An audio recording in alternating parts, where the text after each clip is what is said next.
Welcome on into this edition of Warchant TV. I'm Aslan Hajvandi, joined by managing editor Irish O'Fell, senior lead writer Corey Clark of Warchant.com, the ultimate Seminoles sports source. Use that promo code Warchant30 for 30 free days of access to the website. Hit the thumbs up button watching us here on YouTube. Do appreciate it.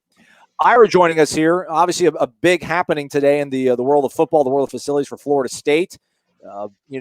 Doak Campbell potentially going under a renovation, a reconfiguration, reaugmentation, refurbishment, whatever you want to kind of call it. How did we get here? I feel like we've lost so much track of what's going on with the university because we're so focused on the football-only facility. Is this something that's been under discussion for a while, or is Michael Alford, the new CEO of Seminole Boosters, did he have to kind of bring a big splashy idea to the table, and today is our first glimpse of it? It's definitely been something on the radar for a while. I mean, there's a lot of issues with that stadium. People who are watching this, they probably sat in that stadium at some point and they're well aware of it. It's the same old metal bleachers that, have been in college football stadiums for 40, 50, 60, 100 years, whatever it goes back to. And, so it's been a constant issue of trying to figure out a way to make the stadium more comfortable. So one of the things they did, a few years ago in 2016, when they launched the Champions Club, was to try to solve some of those problems. A lot of people, are longtime season ticket holders or boosters who don't want to sit in an 18-inch metal bleacher anymore or buy the little plastic chair back thing. They wanted a better experience. So that's why they started the Champions Club in 2016. I don't think they felt at the time that they could do something as expansive as this is. So they just did the Champions Club in the end zone. Since that time, and as you said, Michael Alford takes over as the CEO of Seminole Boosters, and they've just gotten more and more complaints from, longtime ticket holders. They want a better experience. And then as you look around the college football landscape and all these other stadiums that are trying to be more like pro stadiums, have more amenities, be more comfortable, those are some of the reasons they want to do this. But then also there's some infrastructure issues with Doak Campbell Stadium. That stadium's 70 years old. There's parts of it underneath that are, really in bad shape. So they want to do some infrastructure improvements as well. So the idea is if they do this project, bring in premium seating, give better experiences. There's going to be like 10 different options of ways you can watch a game anymore, between loge boxes and sky boxes and standing room only areas and all these different things is a way to kind of provide more opportunities, raise revenue, and then over time, the revenue they believe if this works and people will pay these premiums for these special areas, that they'll raise enough money that they can actually do all the infrastructure work they want to do, as well as provide money for other facilities on campus, all from this project over the long term. So that's kind of it's one of these things that they've tried to come up with a solution to a lot of different problems by doing this project. It should be noted real quick. I'm sorry, Corey. It should be noted. Folks might be like, "Well, where's all this money coming from? How come they're not using it for the football-only facility, or vice versa?" This is going to be, as you said, a revenue-generating sort of project, so they're able to actually get lines of credit and bond issues on this stuff, right, Ira? Yeah, exactly. So the plan is over the next year and a half, they're going to be doing the research. None of this is set in stone. This isn't guaranteed that's going to happen. Basically, what they're doing now is they're going to take the next year to year and a half to find out whether or not people will actually sign up to buy the founder suites and all the club suites. There's going to be a bunch of different club areas, and then see what the demand is. And if they can do that, if they can sell it, if they've got those pre-sales, then they'll go to the bond market and get a bond to pay for the rest of pay for the actual construction, which could happen as soon as 2023 or and be done by the 2024 season. If that happens, then they'll pay that bond back with the revenues that they're getting from the season ticket holders over years. And so from that standpoint, yeah, it may end up not costing FSU or the Seminole Boosters anything, but they will have to take out a bond to pay for it up front. The problem with the challenge with the indoor facility is, and it's a totally different thing, you really can't bond an indoor facility because it doesn't produce revenue. That's a totally separate project. Yeah, I'm sorry, the football only facility. That's a separate project that they actually, they're raising money. They're from what we understand, they're very far down that road. That should be happening at any time, but it's just two separate projects. Aslan and I, well, in something that I guess won't ever air, we had a spirited discussion about this project. And my point, he had a point, but my point was you have to do this eventually, right? This is an eventuality to keep up with just the nature of sports entertainment. Like when my son Brady, who's 12, if he wants to take his kids to a game when he's 35, it can't still be all metal bleachers. It can't still be the exact Doak that I was going to when I was 12 with my dad. So isn't that part of it too? Is like it seems like it's looking into the future because it's an inevitability anyway. And why wait till 2033 to get this thing done that has to be done when you can go ahead?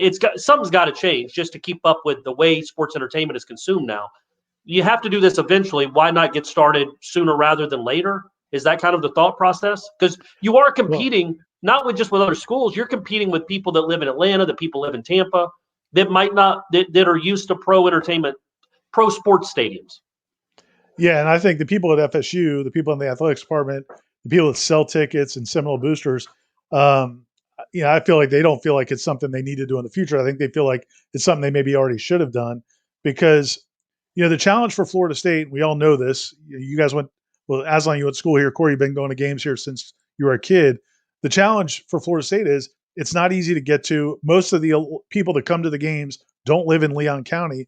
So you got to trek all the way down here to come to games. And now what's happened though is the home viewing experience has gotten so great. People, I have friends that I've talked to that have done this. They've stopped buying season tickets and put that money, 1 year's worth of money that they were spending on season tickets, into a home theater. And now they watch their games in there and they invite their buddies over and they feel like that's as good of an experience. So, Florida State's been doing things the last several years to try to improve the overall experience. As we said, the Champions Club, they got the big scoreboards. Fireworks. Don't forget about the fireworks, You Ira. got the fireworks. You got the Friday night parties, the get downs, all the country bands that you love to see, Corey. So they've been trying to do things to improve the overall experience for people that are like, I don't know, man, do I really want to drive to Tallahassee to watch this game and sit in metal bleachers and all that? Well, this is like the next step to it. I know obviously some fans are sitting at home going, how about just improving the product? Well, Mike Norvell is trying to do that, and that's a big part of it as well. But even if the product is good, the feeling is that you don't want to give people a reason to not come to the games. And so if you can make it a better experience and use that money to also kind of pay off some of these other infrastructure things that they need to do, that's kind of the idea. I mean, one thing that never really gets talked about is because the stadium was built so long ago, it doesn't comply with some ADA things in terms of accessibility, but because it's kind of grandfathered in. So this is another thing that they'll be able to do with that money is make some of those improvements they need to make as well. There's a story up on warchant.com with the happenings from, I don't know if it was a Board of Trustees meeting on Thursday, Ira, but what happened today in terms of this project maybe kind of taking a step forward?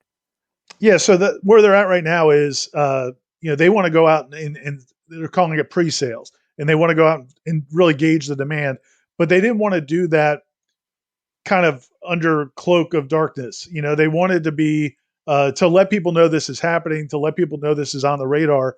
And so they went to the Board of Trustees today. Michael Alford, CEO of Seminole Boosters, went to the Board of Trustees to get their blessing, to get them approve him working on pre-sales. So with the way that process is going to work is they're going to start with a lot of the bigger booster type people, the bigger people a little bit higher than our pay grade, and see if they'll buy into the founders boxes.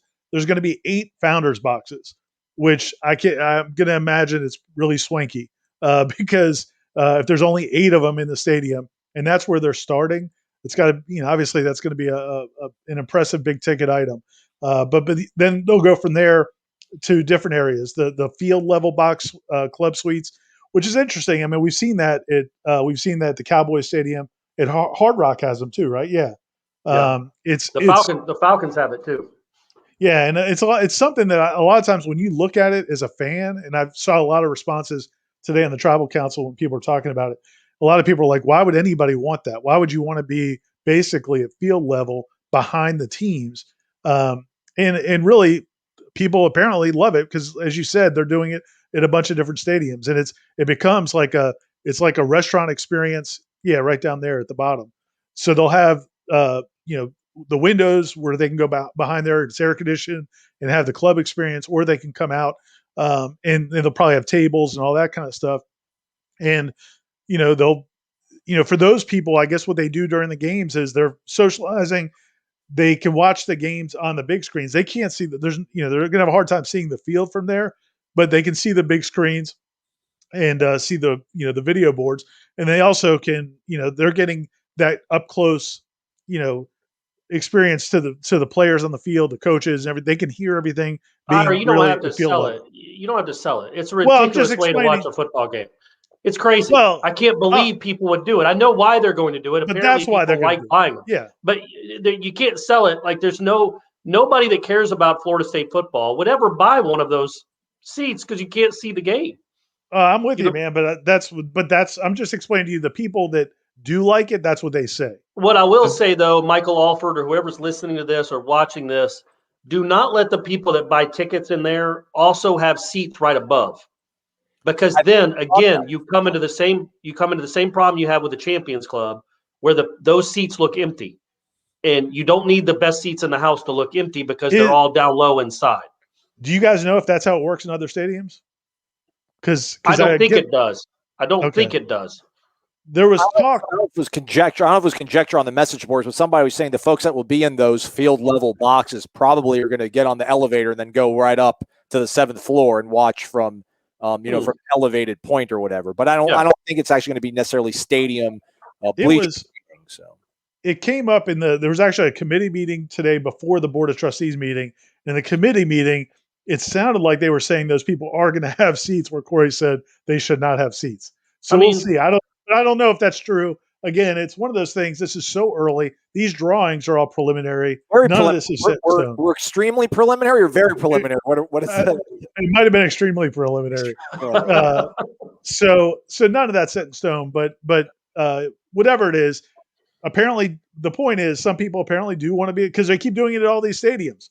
What I do think is cool is what they're doing in the South End Zone is, where the Champions Club is. They're basically cutting the Champions Club into half, or maybe by 40%. Right now, the Champions Club has 58 or 5,900 seats. They're going to reduce that to 3,000 and something, and then take that extra space and turn it into a bunch of different things. Like the ledge seats is kind of cool, like where it's almost like you've got a high top overlooking the field. They'll have you'll be sitting on like bar stools with like a high top or a counter, and you can sit there and eat and drink or whatever and watch the game. There's going to actually be standing. And if the team keeps playing like this, you can just go ahead and jump off the ledge. Corey, do you have you gone to the MLS games in Atlanta? No. Apparently, in MLS games, one of the big things now is these standing areas where people in their 20s or maybe early 30s will go, and they just want to be at the game, but they don't really want a seat. So they'll just kind of hang around, drink, and watch the game while they're standing. And so there's safe standing area right here, right there. So there you go. Elevated a little bit. I don't know if that's for students. Is that going to be for the band? So that's where the marching chiefs have been in the past. Yeah. What the talk is that they may actually do this season, totally unrelated, is move the marching chiefs to the other end zone where they were during the COVID this past season. Apparently more like the marching nomads, huh, Ira? The nomads, huh? They're just moving them all over the place. Because last year when they moved them over there, they apparently liked it and it went well. So they're working it out. That may actually happen this year, totally independent of that. But yeah, that's what that area would be. But they're sofa chairs. I love the people in the sofa chairs. High end, not low end. Not stuff you're getting from a dorm room. This isn't a fake sofa chairs. This isn't pleather. This ain't pleather. Yeah, this is the real deal. And the thing is with this, right, Ira, this isn't going to be an instant moneymaker in any way, shape, or form. This is not going to bring Florida State back to have high-end sofa chairs or ledge seating. You know what I mean? Or being able to stand in a glass box and see the players' behinds and nothing else. That's not going to do it. But it's something that it's part of the experience that's now in almost every pro stadium that's built now has this. And college football almost makes as much money as pro football. And you want to have a similar experience. So you have these options. For this to really work and take off, the team has to be good.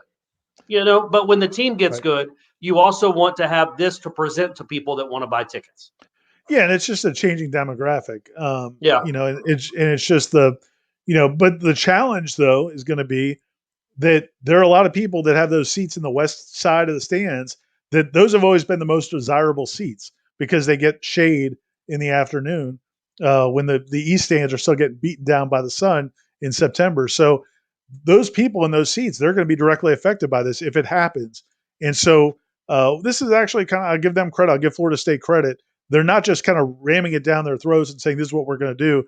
If this goes through, they're going to build basically almost like a home model kind of, I forgot what the name of a purchasing center or something like that, where they're going to let people come in and experience what the views look like, not virtually, but come in and sit in seats where they can get a feel for what different options there are.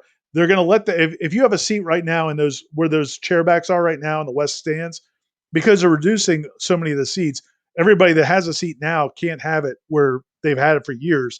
So they're going to have an option to have one right there or that area, obviously at a higher price, or they're going to give them the first right to pick somewhere else, by priority. So they're going to get like preferential treatment if they're going to be moved. But that's going to, it's going to cause a lot of people frustration, and probably they're going to get some nasty phone calls because people who have had those seats for years and their parents had them are not going to be thrilled about having to move or pay a lot more because they're now chairback seats. So this is going to be a difficult process. But again, I think it's to what you're saying, Corey. I just think that they feel like you can't give people reasons to not come to games, and so make it as good of an experience as possible, and hopefully people will come. And if the product on the field gets better, then you're in great shape. If the product, to your point, if the product on the field doesn't get better, then people aren't coming no matter what. They can sleep in their own sofa. They don't need to come to your high end sofa. And don't you think like Aslan's generation is the last generation that would come to football games because they just love to come to football games? I don't know why I'm saying he's like 20 years younger than us. Keep it up. Like I just think 25-year-olds, people in college now, going to Brady's age and younger, they just don't take in entertainment in sports like this. They just don't. You can't just ask these kids that grew up like this, in my opinion, to come and sit on metal bleachers anymore, like with their families in perpetuity. I think perpetuity.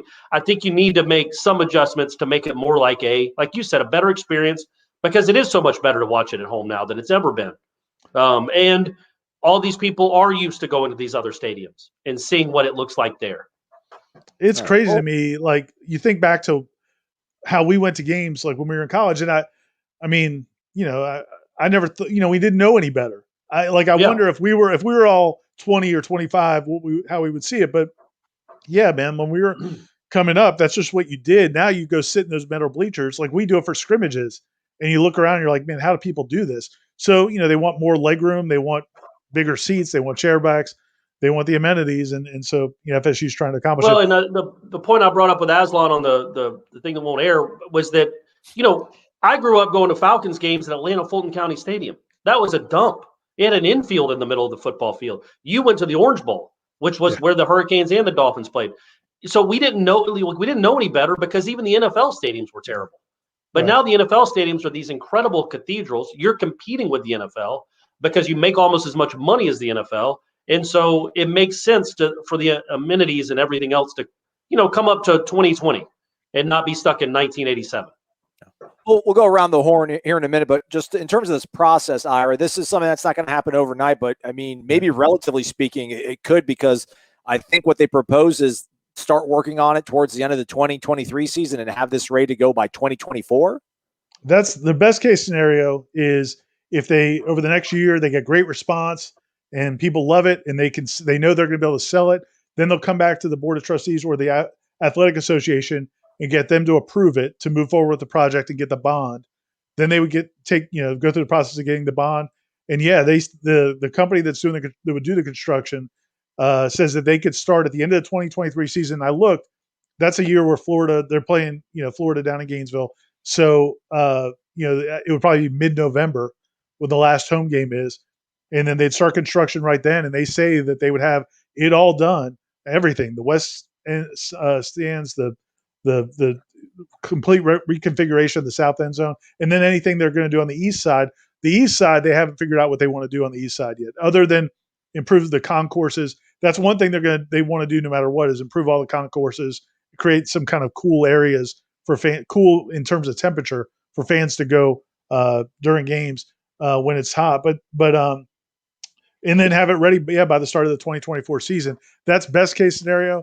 If either the pre-sales don't go all that well, or they're kind of lukewarm, or if there's bonding issues, whatever could go wrong. If something goes wrong, maybe they push it back a year. But the best case scenario would be to have it ready for the 2024 season. So for Travis Hunter's junior year. That's how they got the commitment, honestly. Yeah, they told him this was coming. He was the pre-sale. Give all those seats and the crazy. Give those to recruits and their parents. Let them stand behind the team. You know what I mean? Maybe that's how they sold Travis Hunter's. He gets his own suite. We'll share, I guess, individual opinions on this. I'll go first, so you guys can all beat it up and what have you. For me, I'm all about it. I think making Doak smaller is great. I'd rather play in a 65,000 seat stadium that's got 64,000 people in it than play in an 83,000 seat stadium that's only got 60,000 people in it, or whatever, 62 and a half, whatever number I put on it. So I'm all about paring it down, making it smaller. Then obviously that's going to raise your supplies going down, so you're going to have to raise ticket prices. Part of my concern is just my generation, if you will. I've got friends who are successful, who have disposable income, and they're not boosters right now. They're not season ticket holders, and I don't know how this is going to bring in kind of new clientele to Florida State football games. I think this is really just kind of a microcosm of the way football is being played on the field. No one's trying to be a 15-play drive, 90-yard team anymore. Everybody wants to hit on the big play. So this sounds like I hope they've got 6,000 sharks they think they can go after to swim up and grab these seats, because I just don't know. I feel like this is going to really alienate a large part of this fan base, because this school is so young. People of my age demographic, man, we've got 4-year liberal arts degrees, man. I don't know how many of my friends, again, I got friends who are successful. I don't know how many, they're not coming to, they haven't missed out on Florida State games because they don't like the metal bleachers. No one's been like, hey, Aslan, I'm not coming up because I don't want to send those stands. It's too damn hot. And I know those are legitimate concerns by a lot of people, but that's not what I've experienced. The only thing that I would have liked to see them kind of maybe address, and this is outside the stadium, is let's try to foster like a real true tailgating culture. Like Florida State tailgating is just random, sparse. I mean, people are parking right out from the Bobby statue, just popping open the hatch of their SUV and just getting like a little 7-inch grill and cooking up some hot dogs. If they could make it to where you could rent certain, I mean, I know those spots go out to boosters, but if they could create some sort of thing where if my friends knew they could clunk down $1,000 and get like 2 parking spots, they could like have power run to it. That kind of stuff I think would bring out of towners in, because yeah, man, they're going to build this beautiful palace, but it's still on a dirt road with a rickety bridge to get to it, because Tampa's 4 hours, Miami's 7 hours, Orlando's 4 hours. Those things are never going to change. But to Corey's point, I guess they have to do something. I like the way it looks aesthetically. I hope this doesn't alienate and price a lot of people out, man. That's my concern. I think it's definitely going to do that to some degree to some people. There's just no doubt that that's going to happen. But I think really the market's going to drive this. I mean, the information that they're using to do this proposal really came from 2 places, and people can read about it in the article. One was they did a survey about a year ago. They sent a survey out to people asking, what prevents you from coming to games, and what would get you to come to games? And so many of the complaints were about the amenities, the lack of Wi-Fi, leg room, small seats, all of those things. Dumpy concourses that haven't been updated in forever.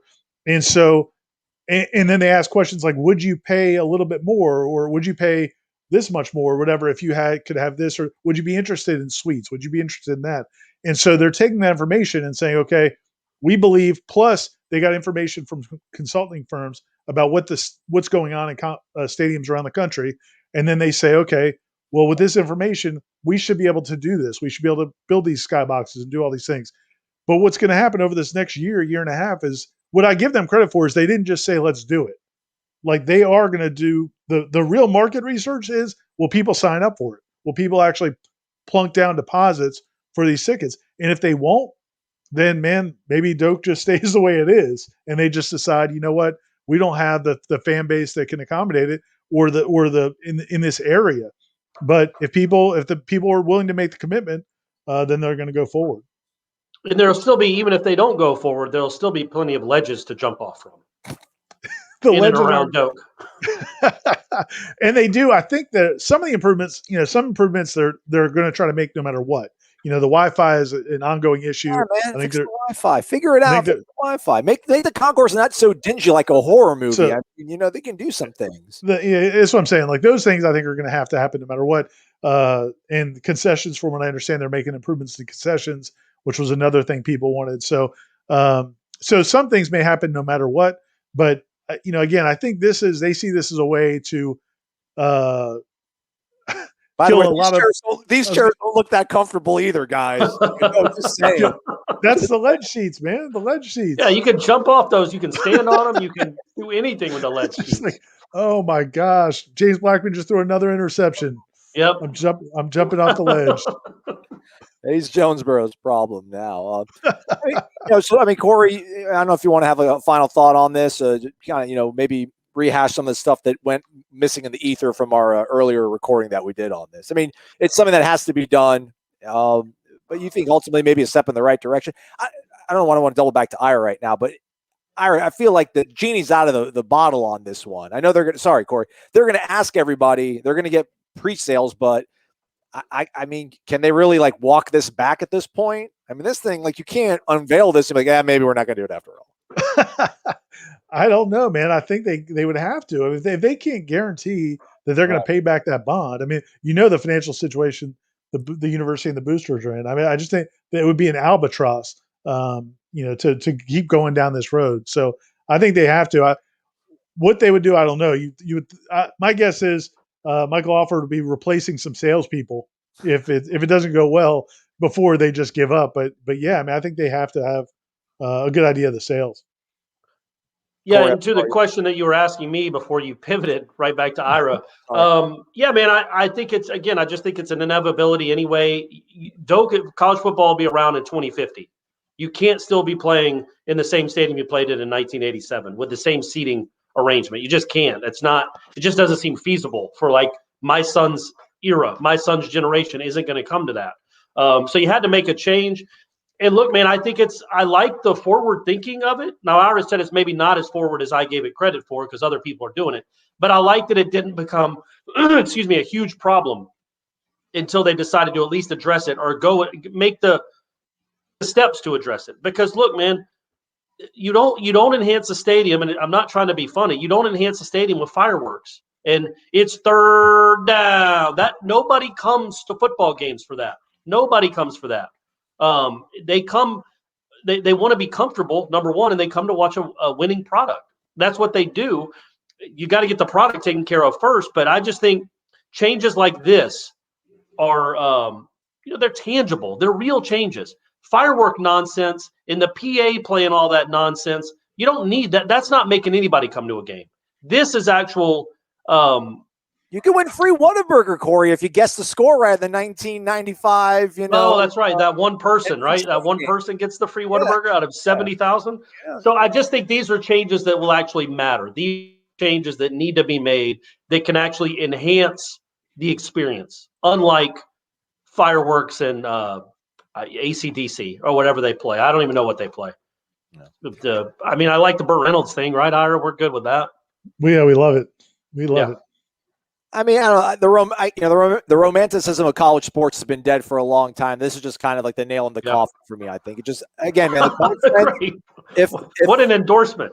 If Florida State, I mean, again, I know Mike Norvell trying to do his part on the field. Like my friends, if they won football games, if they had really good non-conference games, which they're trying to do with LSU and things like that, although that's a neutral site game.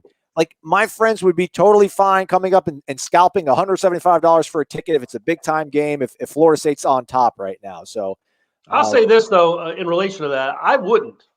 Like if I was an actual fan and I wanted to buy season tickets because they went 10-2, and I wanted to make sure that Brady and Stephanie had seats, I would much prefer this. Okay. Then we're going to be on metal bleachers, 50 rows up next to who knows who.